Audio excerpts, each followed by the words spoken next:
નમસ્તે વિદ્યાર્થી મિત્રો, સ્વાગત છે તમારું જ્યોતિ વિદ્યાલયમાં। હું સોનલ વિઠે આ વિષય હિન્દી લઈને આવી છું। ધોરણ 8 पाठ 7 हाथ की जीत। इसका प्रकार है कहानी लेखन। कहते हैं विद्यार्थी मित्रों, बुरे से बुरे व्यक्ति में भी कुछ न कुछ अच्छाई जरूर होती है। पागल इंसान होता है उसमें भी कुछ इतनी अच्छाई जरूर होती है। तो इस पाठ में एक डाकू है, एक साधु है। साधु में एक प्यारा सा घोड़ा है, उसका नाम खड़क सिंह है। तो डाकू चाहता है कि वो घोड़ा लेकर चला जाता है। फिर साधु इतना अच्छा है कि उसकी अच्छाई देखकर डाकू फिर से वो घोड़ा वापस करता है। तो डाकू की जो हार होती है, जीत होती है, उसमें उसकी हार हो जाती है। तो विद्यार्थी मित्रों, सुंदर पाठનું લેખન કર્યું છે તો તમારે ચોપડી જોડે રાખવી પડશે। पाठ 7 हाथ की जीत। माँ को अपने बेटे और किसान को अपनी लहलहाती खेती देखकर जो आनंद आता है, वही आनंद बाबा भारती को अपना घोड़ा देखकर आता था। कि जे माने પોતાનું છોકરું જોઈને એક દુનિયામાં બે વ્યક્તિ છે કે જેને ક્યારેય ઈર્ષા હોતી નથી।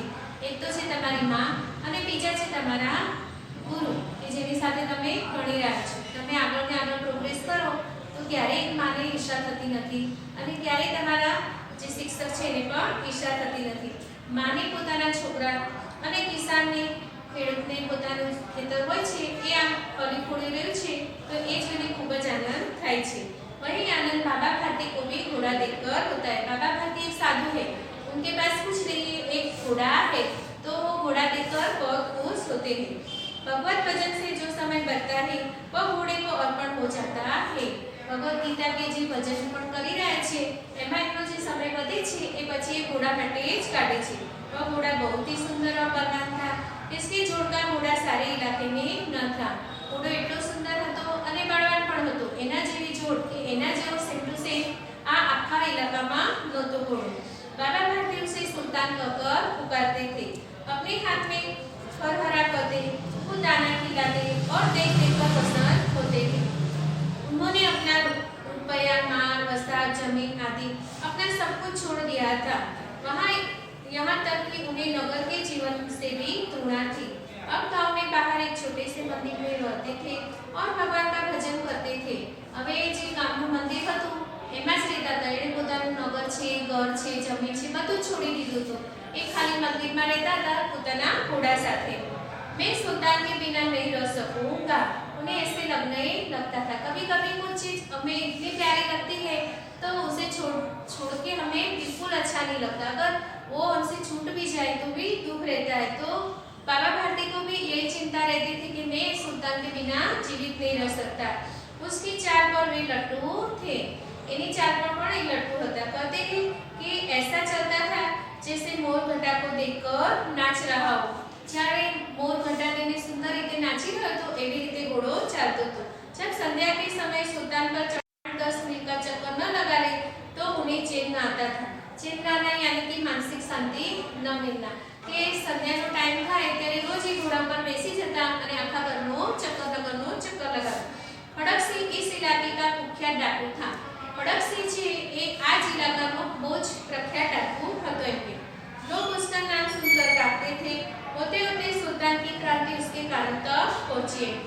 उसका हृदय उसे देखने के लिए अधीर हो उठा। वह एक दिन दोपहर के समय बाबा भारती के पास पहुंचा और नमस्कार करके बैठ गया। બધા એના નામથી એમ કે ધ્રુજારી અનુભવતા હતા, એટલે એમ કે બધા એના નામથી ડરતા હતા। પણ એક દિવસ એણે આ સુલતાનની પ્રશંસા સાંભળી હતી એટલે બાબા ભારતી પાસે જઈને બેસી ગયો। બાબા ભારતીને પૂછ્યા, खड़क सिंह क्या हाल है? कि खड़क सिंह તમારો શું હાલ છે? खड़क सिंह ने सिर झुकाकर उत्तर दिया, आपकी दया है कि તમારી દયા છે। वो इधर कैसे आ गए? सुल्तान की चाह खींच लाई। कि सुल्तान की જે મને ચાહ છે, ચાહ એટલે કે ઈચ્છા મને ખેંચી लाई। विचित्र जानवर है, देखोगे तो प्रसन्न हो जाओगे। बाबा भारती ने तो खबर होती નથી કે આ ખડક સિંહ એમના સુલતાનને લેવા માટે ચોરવા માટે આવેલો છે કે બહુ સુંદર जानवर છે, तू જોઈશ तो तू प्रसन्न થઈ જાય। मैंने भी बड़ी प्रशंसा सुनी है, डाकू बोलता है। उसकी चाल तुम्हारा मन मोह लेगी। साधु बोलते देखने में भी बड़ा सुंदर है। કે કહે છે કે મેં એની પ્રશંસા સાંભળી છે, દેખાવામાં બહુ સુંદર છે, એની ચાલ પણ સરસ છે। એમ કે क्या करना, जो उसे एक बार देख लेता है उसके हृदय पर उसकी छवि अंकित हो जाती है। बहुत दिनों से अभिलाषा थी आज उपस्थित हो सका हूँ કે મેં સાંભળ્યું છે કે જેને એકવાર જોઈ લે એને જોયા જ કરે છે એટલે એટલી હૃદયમાં એની જે છબી છે એ મારા હૃદયમાં ઘૂસી ગઈ છે તો હવે હું એને જોવા માટે અહીંયા ઉપસ્થિત થયો છું बाबा भारती और खड़गसी अस्तबल में पहुंचे बाबा ने घोड़ा दिखाया घमंड से खड़गसी ने घोड़ा देखा और आश्चर्य से બંને જે છે એ જ્યાં ઘોડો બાંધવાનો છે અસ્તબલમાં જાય છે પછી બાબા ભારતી છે ઘોડાને બતાવે છે અને ખડગસી તો એને જોઈને આશ્ચર્ય થઈ જાય છે उसने सहस्त्र घोड़े देखे हैं परंतु ऐसा बाका घोड़ा उसकी आंखों से कभी न गुजरा एने खड़गसीए बहु बधा घोड़ाए जोया छे पण आटलो सुंदर घोड़ो एने आंख सामेथी क्यारे जोयो नथी सोचने लगा कि भाग्य की बात है ये साधु है और इसके पास इतना सुंदर घोड़ा है ऐसा घोड़ा खड़गसी के पास होना चाहिए एने એવું થાય છે કે આ ભાગ્ય સાધુનું કેવું છે કે પોતે સાધુ છે અને આટલો સુંદર ઘોડો રાખીને બેઠો છે આ ઘોડો કોના પાસે હોવો જોઈએ તે ડાકુ કહે છે ખડગસી પાસે પોતાની પાસે હોવો જોઈએ इस साधु को ऐसी चीजों से क्या लाभ मैंने जो तने આગળ તો મેં કીધું કે સાધુ એનું ઘર બાર જમીન બધું જ વેચી નાખ્યું હતું અને આ સુલતાન સાથે રહેતા હતા કે આ ઘોડાને રાખીને સાધુ શું કરશે આનો શું એને લાભ થશે એમ કે कुछ देर तक आश्चर्य से खड़ा उसके पश्चात उसके हृदय में हलचल होने लगी बालकों की अधीरता से वे बोला परंतु बाबा इसकी चाल न देखी तो क्या देखा है के પછી એને જોયા કરે છે થોડી વાર પછી વિચારે છે કે બાબા આની ચાલ મારે જોવી છે કેવી ચાલે છે કે બહુ બધા એને વખાણે છે बाबा जी भी मनुष्य थे अपनी वस्तु की प्रशंसा दूसरे के मुख से सुनने के लिए उनका हृदय अधीर हो गया था बाबा પણ એક મનુષ્ય જ હતા અને દિલથી બહુ જ દયાળુ હતા કે જે વસ્તુ એને રાખી છે એનું આ પ્રશંસા કરે છે તો એમને ખૂબ જ ખુશી થઈ घोड़े को खोलकर बाहर ले गए घोड़ा वायु वेग में उड़ने लगा घोड़ा ने खोलीने बाहर ले गए અને ઘોડો ઉડવા જ લાગ્યો હોય એમ ચાલવા લાગ્યો घोड़े की चाल देखकर उसके हृदय में बसे साफ लौट गया और डाकू था और जो वस्तु उसे पसंद आ जाए उस पर वो अपना अधिकार समझने लगता था ये डाकू હતો અને જે વસ્તુને પસંદ કરે એ ભલે બીજાની હોય પણ એ માનતો હતો કે માલિક છે એટલે હવે એને એ ઘોડો ચોરાઈ લેવો હતો उसके पास बाहुबल था और आदमी थे जाते जाते उसने कहा बाबा जी यह घोड़ा मैं आपके पास नहीं रहने दूंगा હવે છેલ્લે જતા જતા એવું કહે છે કે આ ઘોડો હું તમારી પાસે નહીં રાખું એ ડાકુ પાસે બહુ જ બાહુબળ હતું અને સૈન્ય પણ હતું એમ બાબા ભારતી તો डर गए उन्हें अब रात को नींद नहीं आती सारी रात अस्पताल की रखवाली में कटने लगती थी प्रतिक्षण खड़गसी का डर लगा रहता था परंतु कई महीने बीत गए और वह न आया यहाँ तक कि बाबा भारती कुछ असावध हो गए असावध यानी कि लापरवाह કેટલાય મહિના થઈ ગયા અને બાબા ભારતીને તો ચિંતા થતી હતી કે મારા સુલતાનને લઈ જશે એટલે એ ત્યાંથી ખસતા જ નહોતા એમ કે અસ્તબલ પાસેથી પણ કેટલાય મહિના થઈ ગયા તો પણ જે ખડગસી હતો એ આવ્યો નહીં એટલે હવે બાબા ભારતીને શાંતિ થઈ ગઈ કે હવે આવશે નહીં કે વાતને ભૂલી ગયો હશે संध्या का समय था बाबा भारती सुल्तान की पीठ पर सवार होकर घूमने जा रहे थे इसी समय उनको आंखों में चमक थी मुख पर प्रसन्नता थी कभी घोड़े के शरीर पर देखते थे कभी उसके रंग को और कभी मन में मन खुले न समाते थे एक दिवस संध्याનો સમય હતો બાબા ભારતી ઘોડા ઉપર જઈ રહ્યા હતા એમની આંખોમાં ચમક હતી થોડી વારે ઘોડાને જોતા હતા થોડી વારે પોતાને જોઈ રહ્યા હતા એના શરીરને જોતા હતા आंखों में चमक होनी यानी कि खुशी से प्रसन्न होना सस्ता एक ओर से आवाज है ओ बाबा इस कंगले को सुनते हो आवाज में करुणा थी बाबा ने घोड़े को रोक दिया देखा तो एक अपाय जुलूस की छाया में पड़ा करा रहा था बोले क्या तुम्हें क्या कष्ट है कि હવે એક અપાઈ જતો એના પગ કપેરાયા હતા અને એ અપાઈ જતો તો એ ઝાડ નીચે બેઠેલો હતો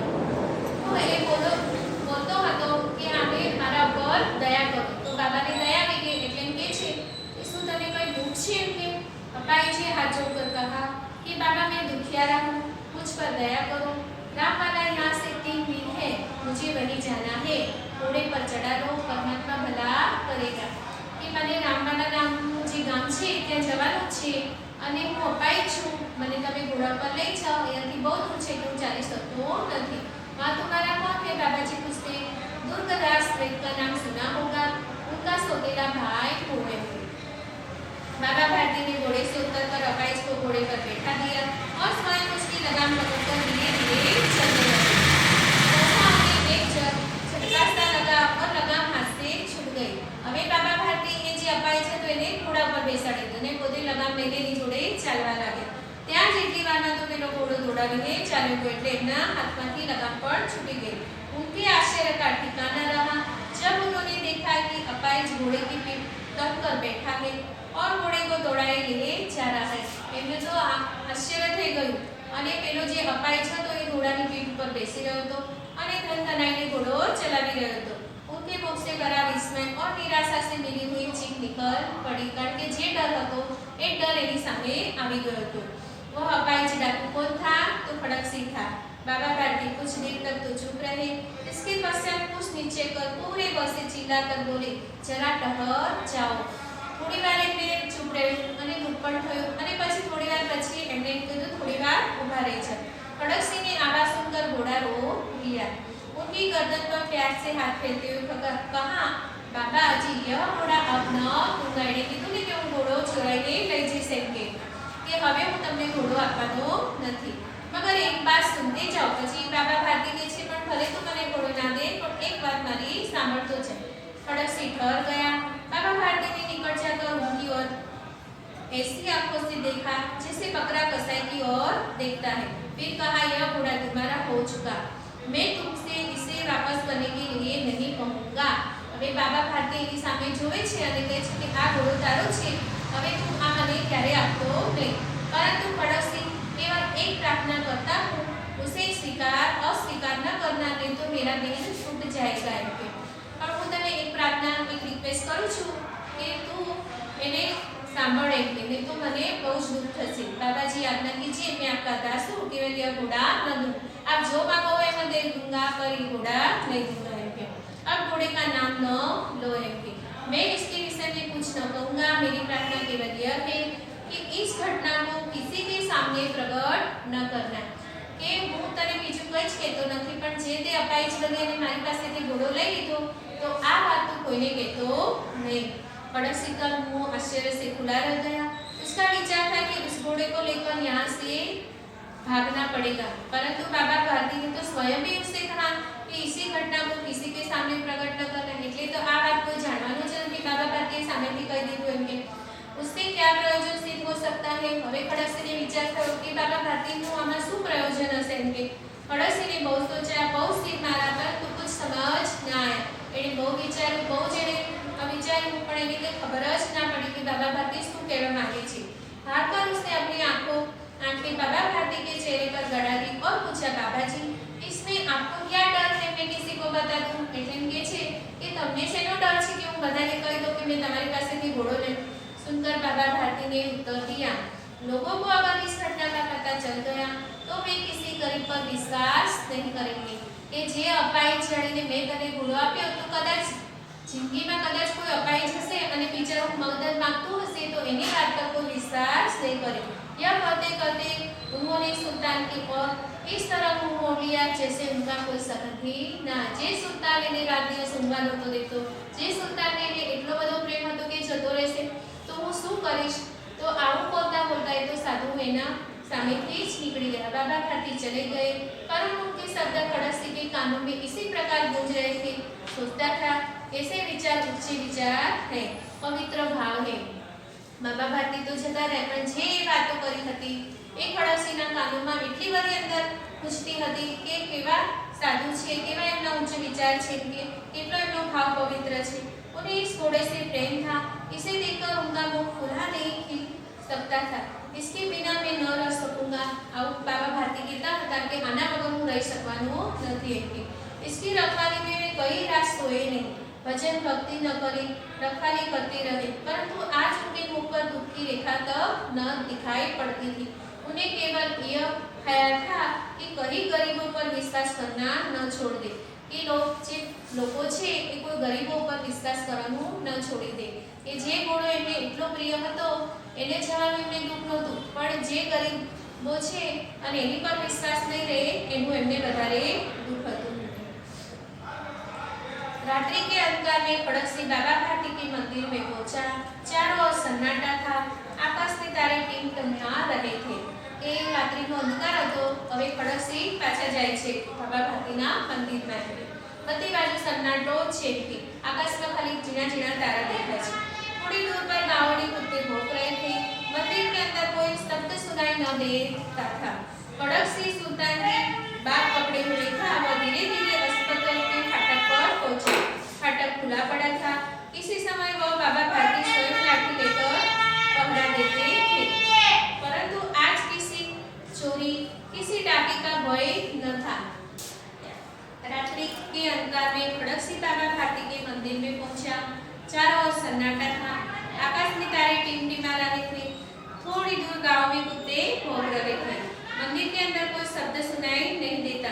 खड़क सी सुल्तान की बात पकड़े हुए था કે રાત્રિનો અંધકાર હતો, કંઈ જ દેખાતું નહોતું, ખાલી આકાશમાં તારા ટમટમાવી રહ્યા હતા અને કૂતરા ભૂકી રહ્યા હતા.